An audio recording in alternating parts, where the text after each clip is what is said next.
bom dia! Já tomou seu café hoje? Hoje quero bater um papo com vocês sobre velocidade no crochê. Porque eu levo em média 1 a 2 dias para fazer isso aqui. Só a base. Isso aqui é a parte de trás. Fazer isso daqui um dia inteiro. E eu tenho o hábito de assistir vídeos no YouTube enquanto eu faço crochê. Acredito que a maioria das crocheteiras também tem esse hábito. E eu vejo outras artesãs levando um dia para fazer 4, 6 supplies. Modelos até mais complicados que esse aqui, porque esse daqui é bem simples até. E a gente ama se comparar, né? De achar que a grama do vizinho é sempre mais verde, que a nossa vida tem que ser igual. E por muito tempo isso mexia comigo, principalmente no início. Eu ficava achando que eu era menos artesã, ou que meu trabalho valia menos por eu ser mais devagar do que as outras pessoas. E olha, eu trabalho com crochê faz 5 anos. Eu fiquei 1 ano parada, porque eu fazia ainda, mas não com a mesma frequência. Então, frequentemente, todos os dias, faz 4 anos que eu trabalho com crochê. E tem uma história que me fez lembrar que eu sempre fui devagar para tudo. E isso começou lá na minha infância. Eu já vou contar para vocês essa história. Mas eu queria falar sobre isso com vocês, que a gente às vezes se compara demais com as outras pessoas e cada uma tem o seu ritmo. Algumas fazem mais devagar, outras muito mais rápido. E pesquisando sobre esse tema, eu consegui pegar algumas dicas que eu pretendo aplicar e vou passar para vocês no final do vídeo, tá? Mas vamos à história. Enquanto eu faço meu crochêzinho aqui, essa história começou lá na 7ª série, que foi quando, revivendo assim algumas memórias do passado, eu lembrei que eu sempre fui devagar, porque a professora escrevia no quadro a matéria e a gente tinha que copiar. E eu nunca dava conta de copiar. Eu sempre ficava para depois. Era professora de ciências na época. E todo mundo copiava no tempo. Ela não escrevia muito rápido, ela até que era devagar. Todo mundo copiava, menos eu. Enquanto ela estava lá na terceira parte do quadro, que ela repartia o quadro em 3 partes. Quando ela estava na terceira, eu ainda estava terminando de copiar a primeira. Enquanto isso, tinha uma amiga do meu lado, que era minha melhor amiga, Heloísa. A Heloísa sempre foi muito rápida, ela copiava tudo, tudo, tudo. Ela acompanhava o ritmo da professora. A professora estava aqui, ela estava uma linha atrás só. E é bizarro, porque eu não tinha parado para me dar conta que eu sempre fui uma pessoa mais devagar. Sempre fui mais lenta para muitas coisas.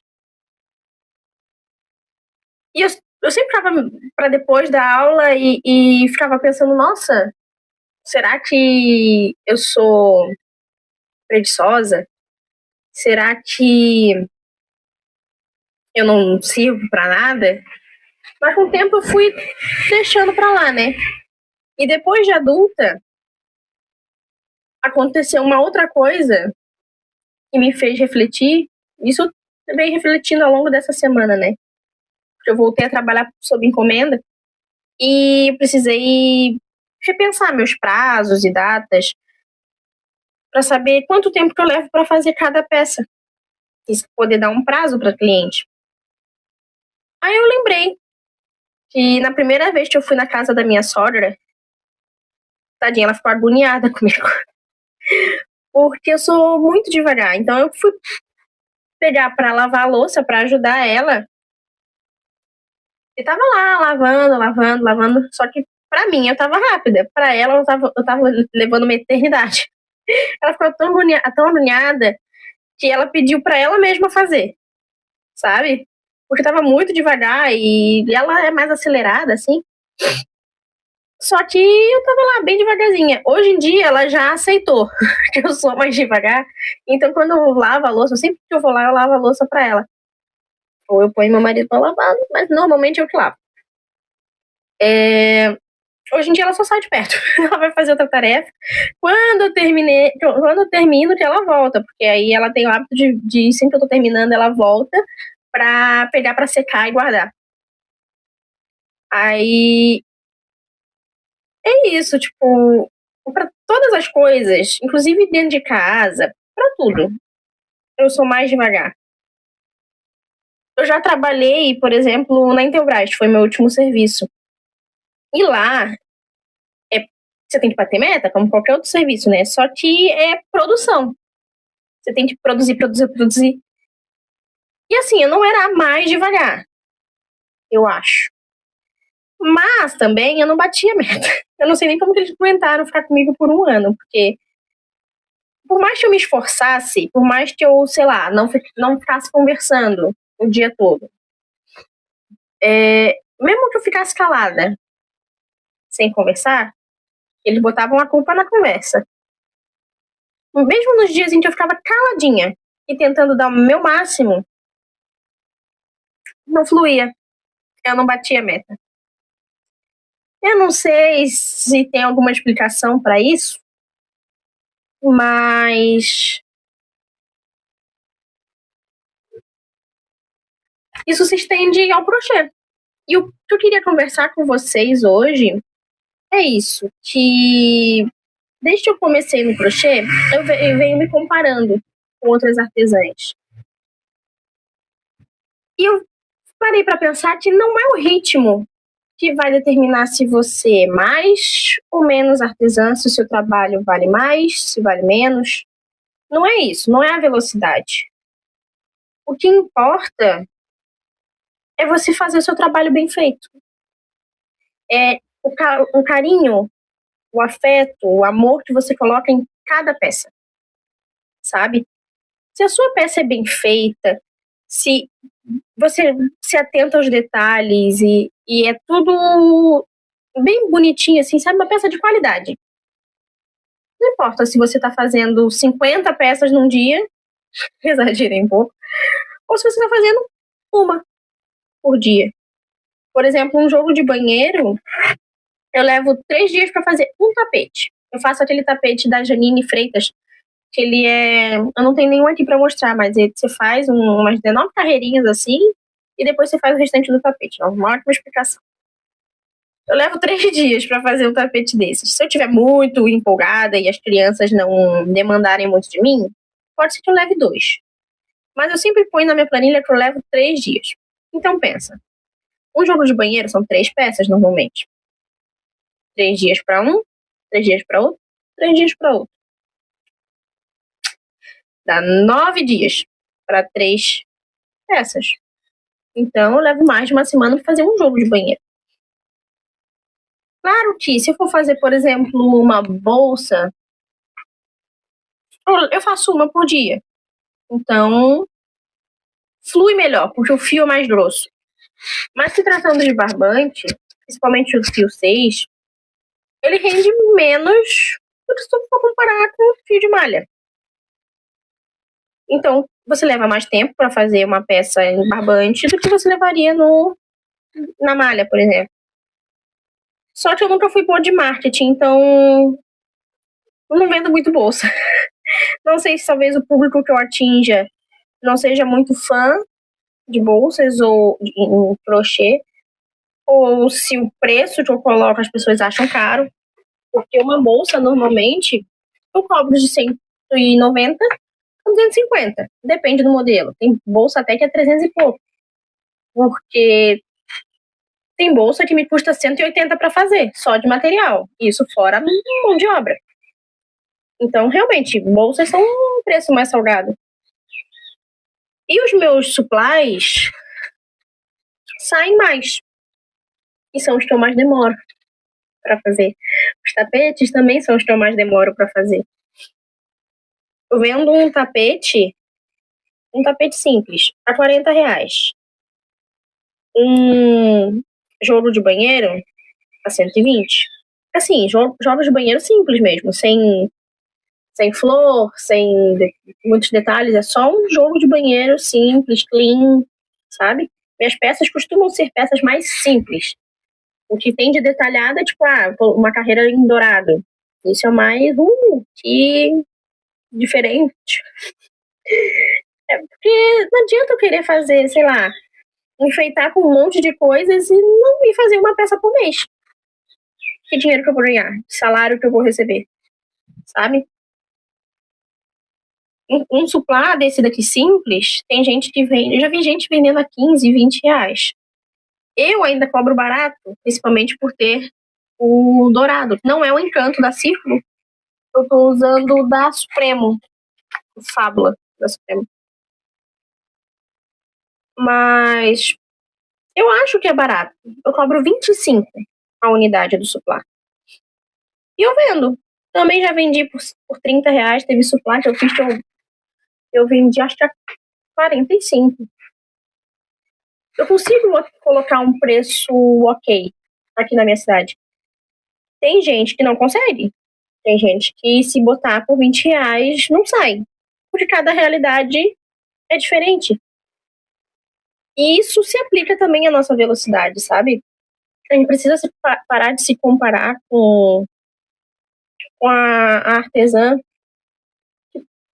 qualquer outra artesã, sabe? Eu gosto muito dos vídeos da Lauren Crochet.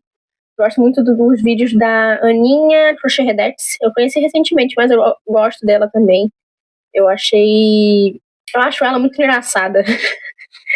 Só que assim, você vai olhando a velocidade de crochetamento delas e você vê que elas são bem mais rápidas do que eu. Mas eu tava pesquisando alguns vídeos que falassem sobre velocidade de crochê e eu pedi algumas dicas que eu pretendo aplicar, que é, primeiro de tudo, uma coisa que eu já estava aplicando porque eu sei que realmente faz diferença. Não ficar no celular. Se você ficar o celular perto de você, você vai se distrair. Eu acho que foi no vídeo da Aninha que ela falou assim, ó, se você estiver num trabalho CLT, teu celular não vai ficar com você. Eu, pelo menos na Intelbras, o celular tinha que ficar guardado dentro do armário. Não podia nem ficar no bolso. Então, por que que aqui na minha empresa, aqui em casa, eu vou ficar com o meu celular aqui do lado? Sabe? Isso vai atrapalhar na produção. Outra coisa também é você estipular horários. Estipular, beleza, não é porque eu tô em casa que eu tenho que parar a cada 5 segundos para fazer uma tarefa da casa. Eu tenho 2 filhos.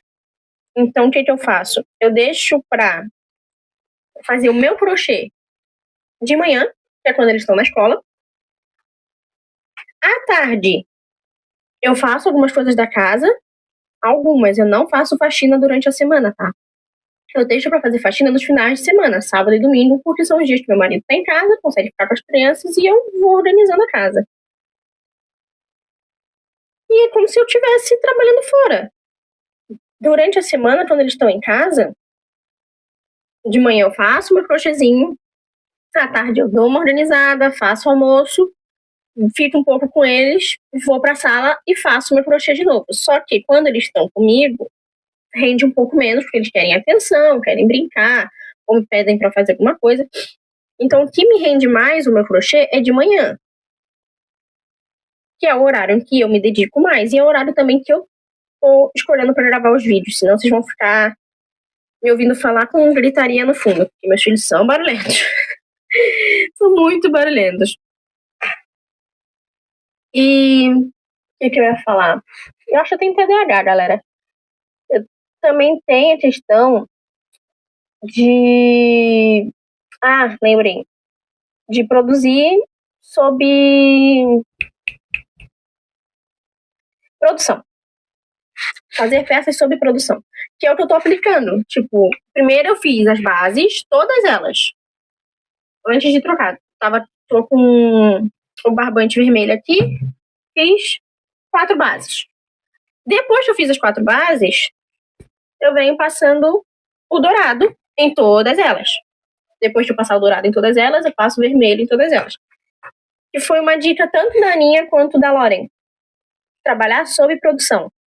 E também a gente fazia isso na Intelbras. A gente fazia todo uma etapa para depois, cada peça, por exemplo, vamos supor, um telefone. Um telefone daqueles antigo que põe na base, não é celular, é aquele que põe na base.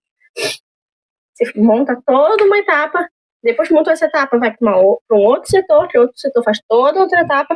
Isso a gente pode trazer também para o nosso serviço. Que é simplesmente você pegar e fazer toda a base de uma peça, depois terminou essa base, toda a próxima carreira da outra cor, que seja em todas elas, e assim vai indo. Fazer a mesma etapa em todas as peças.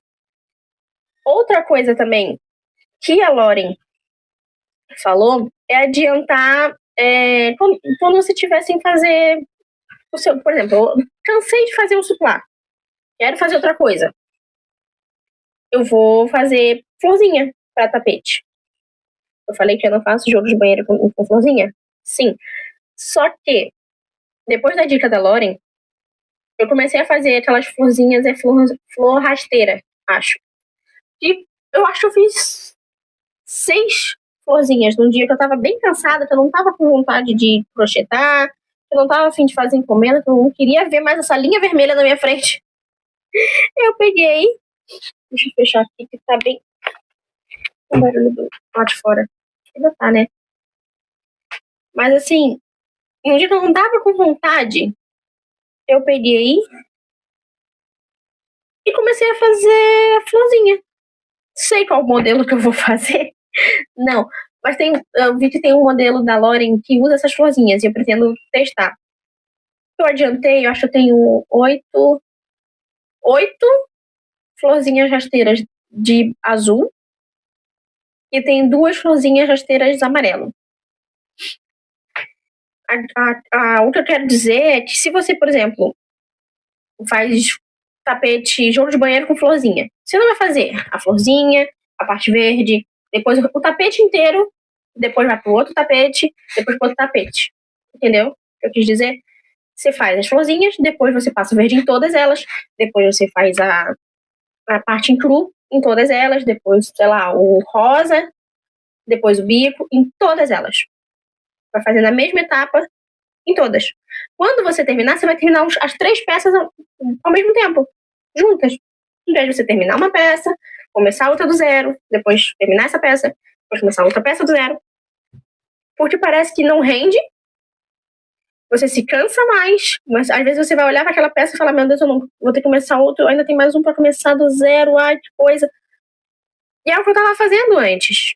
Eu fazia um supply inteiro, arrematava, pronto, agora tenho mais 3 supply para fazer. Aí eu começava no zero, fazia ele todo, arrematava, nossa, eu ainda tenho 2 para fazer. E vai cansando, aí tem dia que você não quer pegar. Então, se você fizer por produção, fez toda a primeira etapa em todos eles, toda a segunda etapa em todos eles, quando você terminar, você vai terminar bem dizer, todo mundo ao mesmo tempo se livra dessa peça. Entendeu? Se você trabalha sob encomenda, você vai terminar sua encomenda mais rápido, no seu tempo.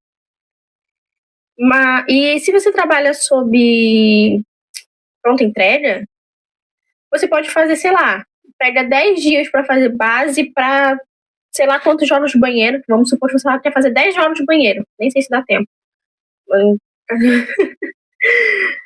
Você vai fazer base para X jogos de banheiro.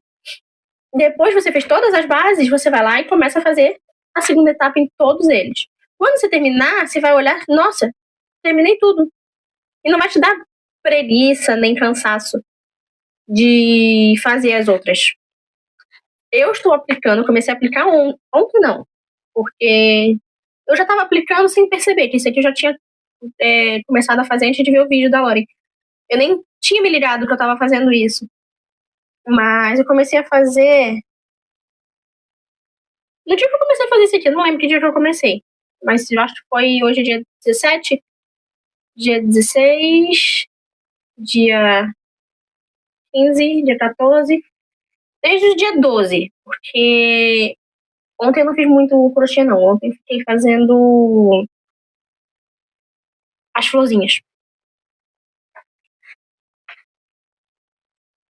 Gente, o que eu tava falando? Meu cérebro pifou.